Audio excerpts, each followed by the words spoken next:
local, all morning in York County. We are Pennsylvania's Fox News. Earlier this week, we brought you this story of two sisters in Washington State who came home from school with severe sunburns. The story served as an important reminder that most schools are not allowed to put sunscreen on kids without a doctor's note, but it also reminded us that even one sunburn can be very dangerous to your child's health. So this morning, we're talking to Dr. Holly Gunn from Hershey Medical Center. She's the chief resident of dermatology. Thank you for joining us this morning. It's great to be here. Well, you had sent me an email as soon as you saw that story because you were so alarmed by it. One sunburn like that for a child can have a significant impact on their health in the future, correct? Absolutely. It increases the risk of obtaining skin cancer in the future by 75%. So these things, they just shouldn't be happening these days. The days of sunbathing and sunburns should be over. Just like, you know, there's a huge educational pull to stop smoking, and there should be that same kind of education and pull for getting sunburns too, and tanning and using tanning beds. Now, I do want to talk about kid safety in just a minute, but when people hear, you know, my age, older, you hear, oh my gosh, one sunburn increases your skin cancer chance by that much. What about people who've had several throughout their years? It's cumulative exposure. The more exposure you have, you keep increasing your risk. And when you put that risk along with your genetics, when you put that together, you're going to be more likely to develop skin cancers down the road.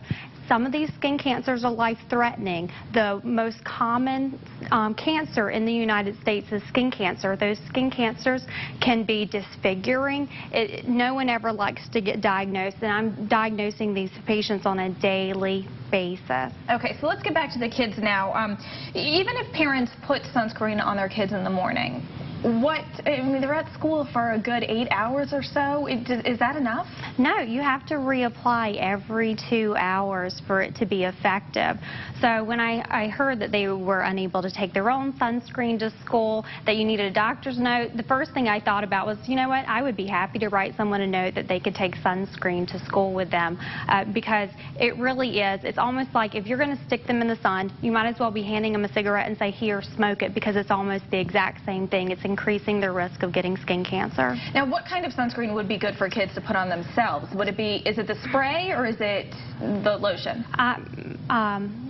So you want to look for a sunscreen that has zinc oxide or titanium dioxide in it. Those are the mineral blockers. They truly physically block the sun from getting through. Most of those are creams. There's only one sunscreen that I know of that actually has it in the spray. You're also going to get better coverage with a cream. So I have 2 young girls myself. I usually, before we ever leave the house, cover them from head to toe with a cream that has those 2 ingredients in it.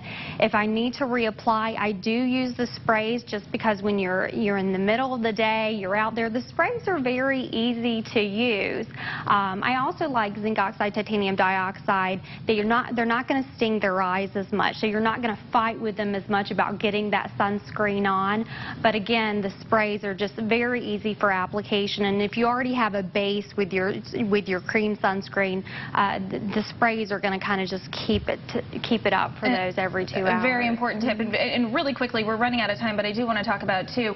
If you have darker skin tones, do you need to be as concerned as somebody who is, say, those 2 girls were very, very fair? If you have a darker skin tone, you're definitely at less risk of developing skin cancer, but that risk still exists.